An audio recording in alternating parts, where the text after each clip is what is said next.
Reclaiming Hope podcast. This is episode 14, and we're talking about specifically, again, just Haley and I's experiences with healthcare treatment, both positive and negative. So her and I have very different experiences. Mine has been on the nicer side, and Haley's has been on the maybe not so helpful side. So we'll start with the positives, and then or do you want to go negative first? No. I mean, I don't know. And with positive on a good note. Sure, we can. So you want to talk about negative first? We should have maybe thought this through before we started the episode, but we're rolling with it at this point. So let's do negative, because we always, you start with the bad and end with the good. Sure. Go ahead, friend. Well, it's not like everything about my experience was negative. However, after talking to you, and they'll hear about it, and just like how comforted you felt in your experience, I just was able to realize how businessy and like transactional my experience was versus being provided like treatment and helping and like process. Human to human. Yeah.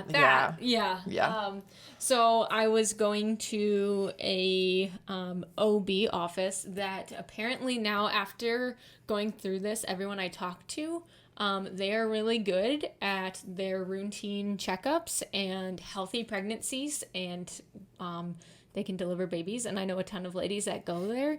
But the second that something doesn't really go well, they just kind of turn into, these are the steps that we have to take, which can sound good because they know what they're doing.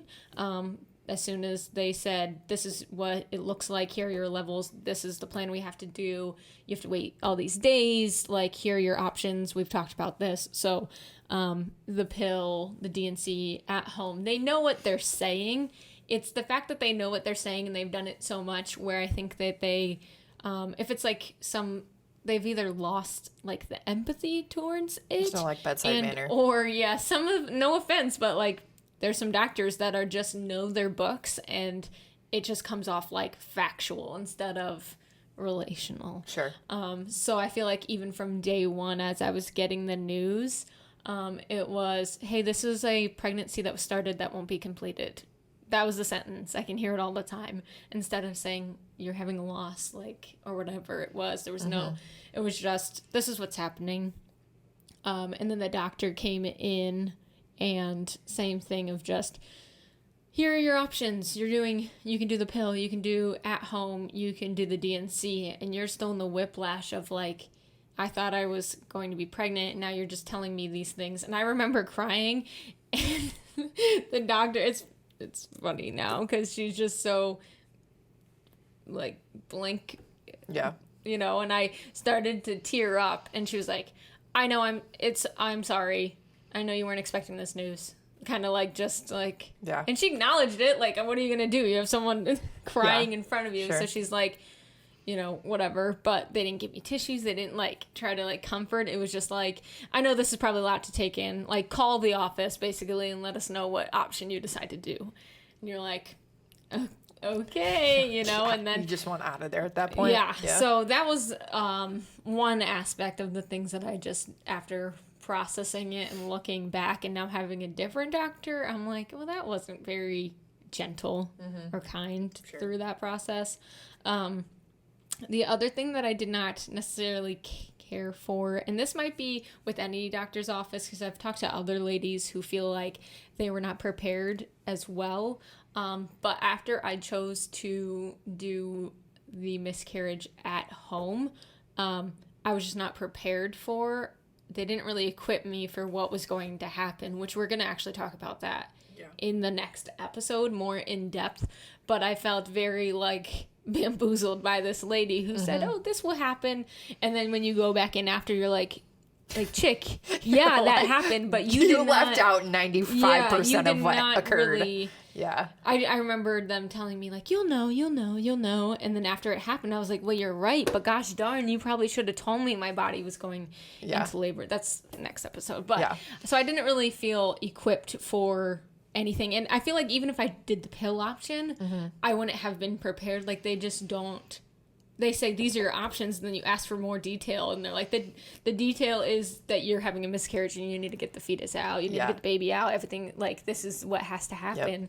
And you're like, no, I want the details of the experience that's about to happen. Right. So I feel like that was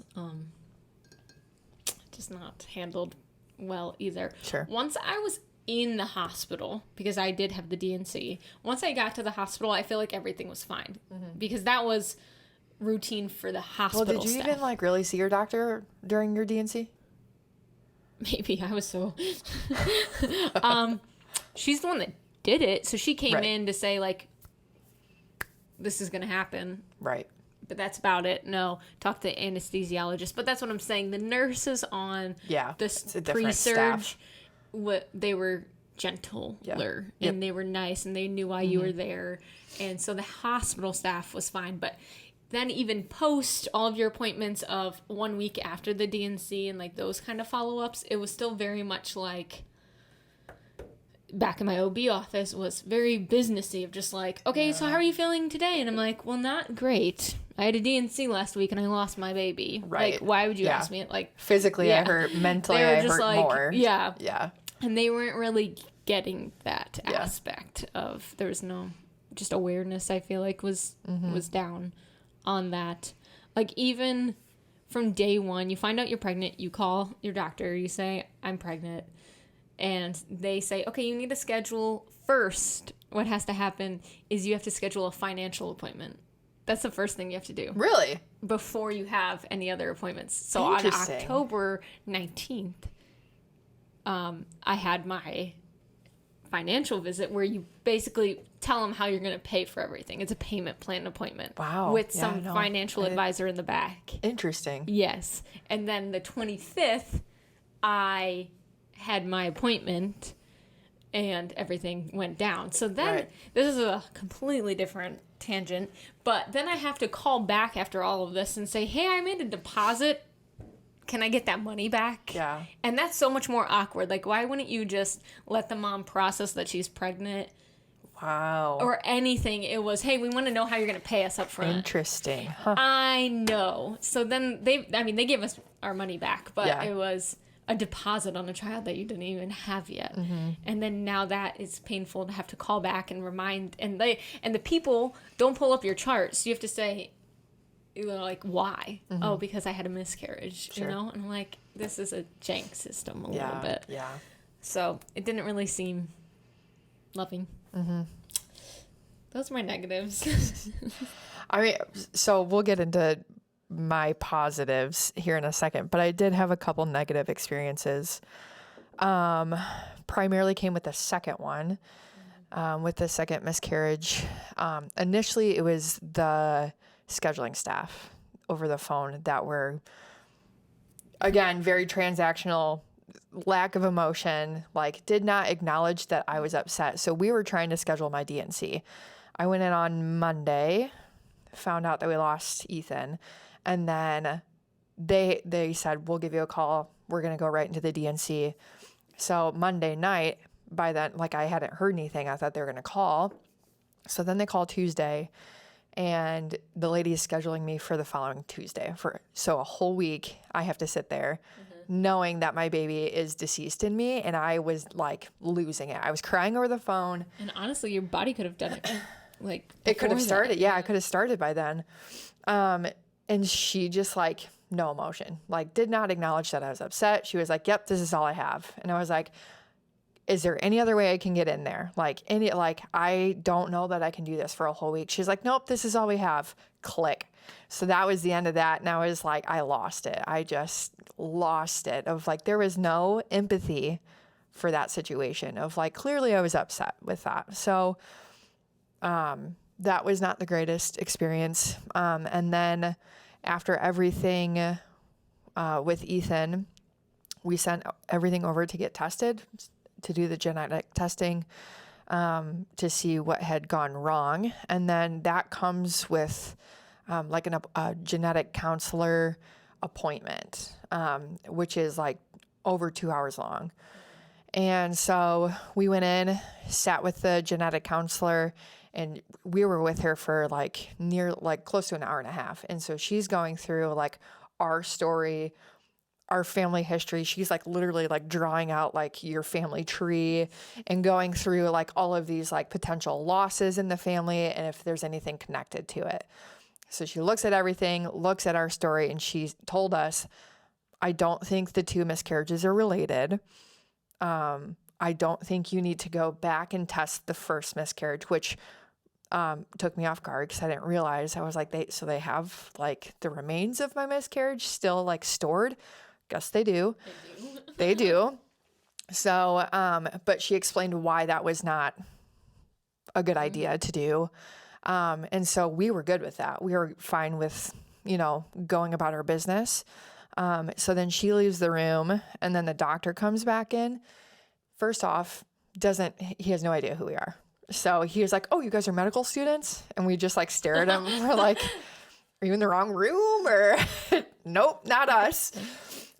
So not off to a great start with that.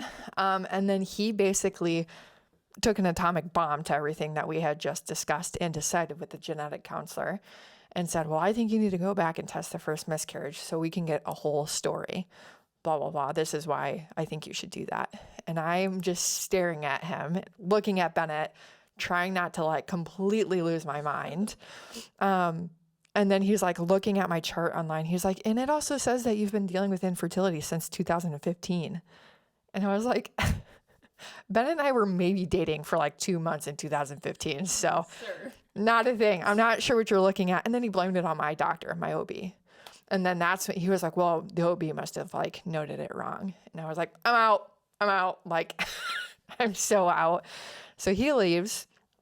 I completely break down. And this is like 2 weeks after we lost Ethan. So I am already unwell. And then also after this appointment, I have to go to work for 14 hours afterwards. So like if this is you and you're going through this, I would not recommend like having to go to work afterwards because you go in with like a certain notion of like, this is how it's going to go.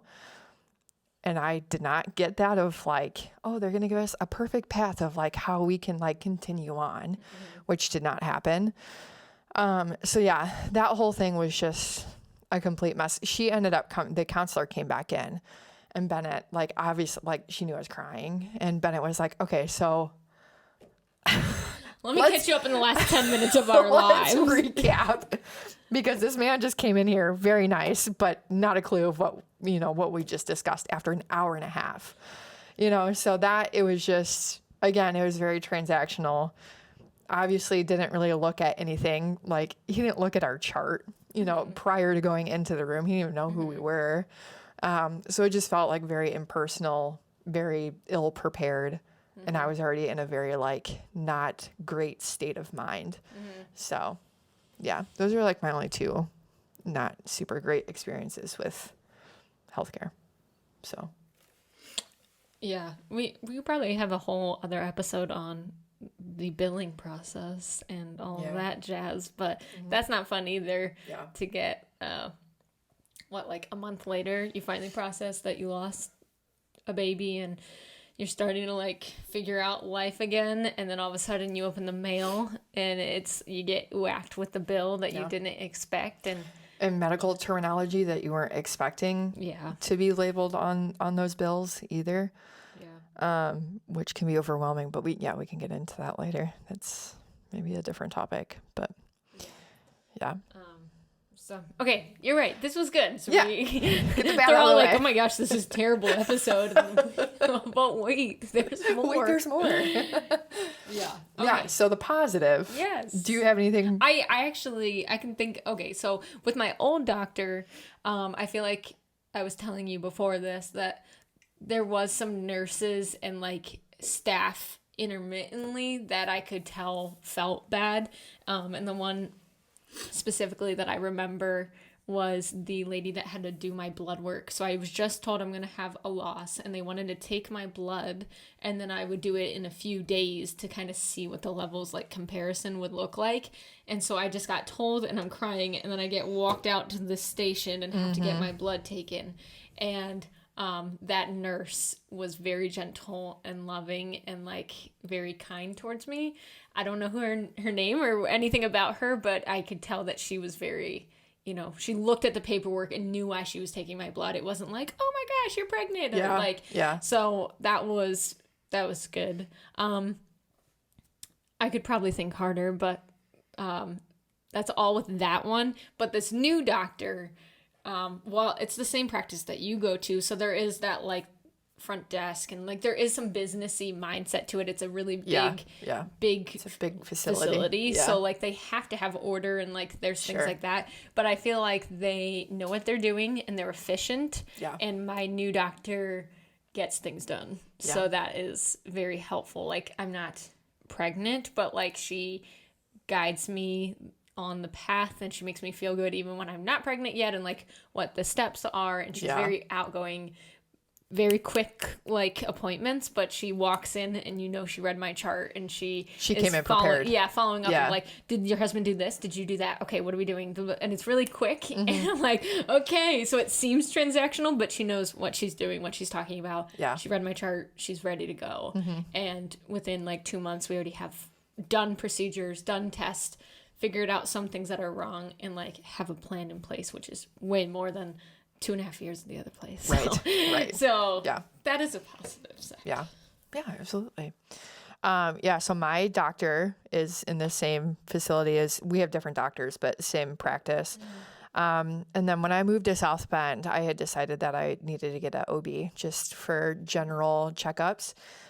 So if that's something that, you're exploring as a female, I would do that. I would have somebody in place ready to go, because if something like this happens and arises, you have that relationship built. Yeah, that's true. So that's like, I had just moved, and so that was a really stinky time to like, I had one potential appointment and then I got pregnant, and then I was like, I know you don't know me, but so that, but that's my advice is to try and get somebody in place for your regular checkups. So, should this arise, then you're one step closer to, maybe having a better experience. So, I had already had, that relationship with my doctor for like 5 or 6 years before this happened, which is a long time to have a doctor in place, So, when all of this happened, when we lost Camille, the first thing, when she's telling me like, there's no heartbeat, this is what I'm seeing, like all of this stuff, I'm like sitting there. She could tell I was totally shell shocked, and immediately, like, she stopped herself and said, it's okay to cry. And I lost it, absolutely lost it. So like she automatically, like she stopped what she was doing because she could see what was happening to me. You're not going to retain any of this medical information. Right. Like, just why don't you do your thing? Exactly. And so she had given us the options, but she said, go home, talk to your husband. Yeah. Do you want to sit in here for a little bit so you can like try and calm down before you like go to the car? And I was like, no, I want to get out of here. And she's like, okay, that's fine.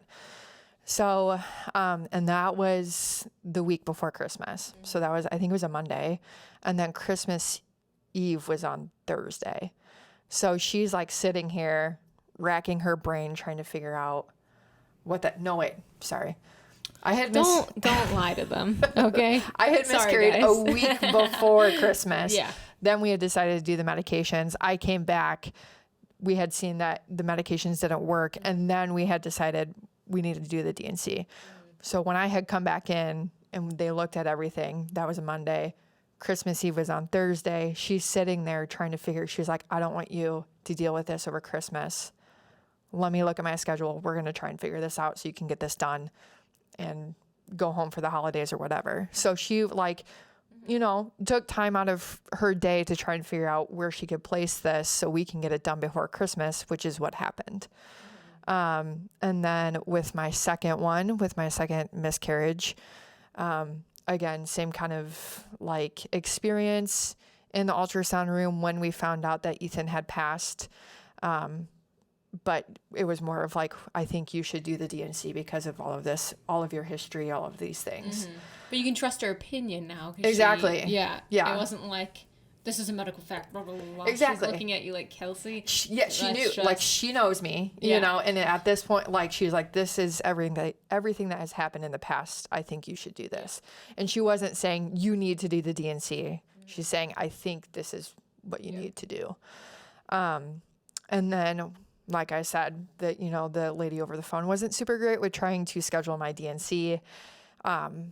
My husband had called to try and figure that out, and my doctor had come in on her day off to do the DNC, which is unreal. So she had come in before I went into the OR just to check in, and I was like, thank you so much. She was like, I wasn't doing it, like, I was at home. It's fine. Like, it's fine that I'm here. It's not a big deal.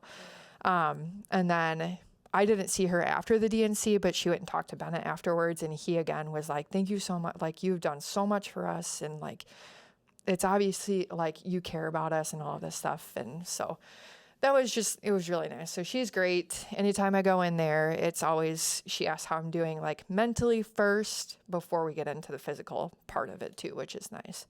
So it's, again, it's not transactional. She actually wants to know, like, how things are going, which is nice, you know? So, yeah, that's been a really positive experience to, like, be treated like a human, and from, you know, woman to woman, it's nice to, like, have her carry. And she has said multiple times, she's like, I have sat in your position before. I understand what you're going through, making it very clear that she has miscarried in the past, which again helps. She didn't have to tell me that, you know, but she did because she felt like it was important to tell me that, you know. And then after both of my miscarriages, I had health issues, just like, it was just my body trying to figure out what the heck was going on. And so I was seeing my PCP for that. And, again, just a really nice experience of her sitting in there. She would, like, we would sit in the doctor's office for like 20 minutes talking about whatever. So she's not like in and out. She had shared that she's miscarried before. So it's just, again, it's nice to, like, have that comfort. And again, they don't have to share those things.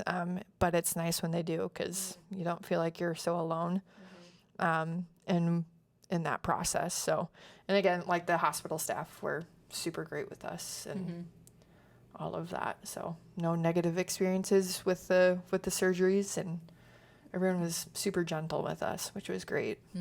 So, yeah. Good. So I'd say the hospital's good. The hospitals are great. Yeah. Except for I remember they couldn't find my stupid vein to give me the IV, but you can't eat or drink anything. That's what that they had trouble with me too. But they scheduled mine for like 4:00 in the afternoon. So I'm like, you guys did this to yourself. I haven't drank anything in 24 hours. That was the only negative side, that they poked and prodded, and then they tried to go through here and they couldn't get it. But, you know, I'll take that. It's fine. They had trouble with mine too, and the nurse was like, I know, we told you not to drink anything. Yeah. I was like, good luck. They're out there like slapping your hand. Yeah, so I would say overall positive experience, and I hope going forward that you have, thank you know, positive experiences and all of that stuff. So you don't. Even the nurses at this new place too, you know, they do they're everything great. first. They're like, oh, I'm sorry, you know, and they read the charts too, and they're aware of everything that's going on. Like, they know I'm in there. I'm labeled as infertility. Like, they'll walk in and be like, you're having an appointment for infertility? I'm like, yes. Like, they know, but then they know what that looks like. They're like, so how long have you been trying? And they ask all those questions, but very gently. Yeah. So you usually get like a rub on the leg, or like, you know, rub on the shoulder or whatever. I think just get the look. Like, I think the first time that I went in after my first miscarriage, just to like make sure everything like healed correctly, the nurse, she was like, how are you doing? And I just like broke down. I was like, I'm not okay. She was like, did that to yourself, lady. You asked, you know. And I don't cry in front of people ever, usually, but I just like completely lost it. And she's like rubbing my leg. She's like, you have the best doctor in this office for what you're going through. Like, she's going to take care of you. It's going to be okay. And I'm like, oh, okay. You know, so yeah, I don't know. It's nice to like just have those feelings validated by somebody you don't know, you know? Yeah. So. Sandwiched. That's it. Bad and good. Yep. That's it. So, move into hopefuls? Yeah. So I wrote, it's very vague, but it's so true. I'm very hopeful for this fall. I just love the fall so much. I wrote down the colors sitting outside of at the fire pit. My like dating anniversary with Dom is in October, and I just love fall. All the dates that come with it, the crisp air, the apple picking, all of the things. Mm-hmm. So I'm just excited about this season. I second that. I could talk about fall for I know 4 hours. I really do like fall so much. So my birthday is October 15th, and the trees always like change right around that time. And I'm like, it's the perfect little birthday present for me. You're out there like, classic. As I drink my pumpkin spice latte. Yeah. So I'm just excited about it. Nice. Don't steal my hopeful. You had to come up with your own. I was just okay. I was complimenting your hopeful. Like I second that. Double up. My hopeful is that our finances are looking good, and Bennett's a very penny pincher type of man, and so that took me that took an adjustment in our marriage when we first got married. Of like he's like save, and I'm like spend, let's go travel the world and do all these things and spend all this money. So he's always been like, let's figure this out, whatever. We have to stick to a budget. But we sat down, we had a conversation, we have goals in place for certain things coming up in our life. And for once, I feel like I'm more of like, no, don't spend that money. Like, we got to save this stuff. Mm-hmm. So I feel very like encouraged. Yeah. And I'm like so passionate about our finances right now, but it's very adult-like of you. I know. Me and my 31-year-old self. So yeah, that's, I don't know, kind of boring, but sorry guys. But it's true. All I could come all up the with. Adults are like, oh man, that's a good one. Yeah, I wish I was hopeful for my finances. Yeah. So yeah, there we go. All right, guys. Thanks for hanging out with us today, and we'll see you next time for a rough episode. Yeah, I was gonna say buckle up for the next episode. Yeah, so. we'll get into that, but there will be a disclaimer pop up beforehand, so just be aware of that. So it's a triggering episode. So sounds fun, right? All right, guys. Thanks.